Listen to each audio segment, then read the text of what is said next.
Tinanggihan siya ng mga investigators, dinala niya sa barangay kung saan nagkaroon sila ng amicable settlement. Nagbayad pa yung yung matanda, nagbayad pa ng 30,000 pesos doon sa damage sa kanyang 2005 Ford Link sedan. I'm surprised na 30,000 pesos pala ang halaga ng Ford Link sedan. Wala pong katotohanan yun, sir. Wag po tayo magpapogi sa media, sir. Ilan po masasabi ko rito. Okay. Sana naman po, sir, ganito. Magbigyan niyo ako ng chance. Mali-mali po yung sinasabi niyo, sir. Hanggang ngayon wala pong binabayad sa akin kahit 5. Wala pala eh. So be it. Wag niyo po sana akong gawing instrumento dito para magpapogi kayo sa media. Hindi kami nagpapapogi dito. Magpapapogi kayo, sir. Alam mo, Corporal Suwan, kung ganyan na mga klase ng police dito, I'll be happy. The National Police Commission will be happy to dismiss these types of errant cops until our policemen understand that we cannot do this to our Filipino people. We will show you what discipline is. Pwede mag-comment lang. May naisip lang ako. Yung what we saw dun sa incident nung June 2,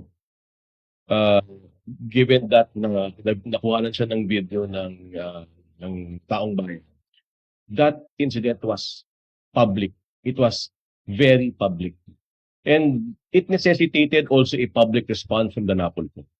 Hindi pwedeng alam ng taong bayan na nangyari ito, tapos walang makikita aksyon ng institusyon ng gobyerno. Kailangan natin ipakita sa taong bayan na gumagana ang institusyon ng gobyerno. Ulitin ko, ang pagkuha ng tiwala sa tao ay araw-araw na tungkulin.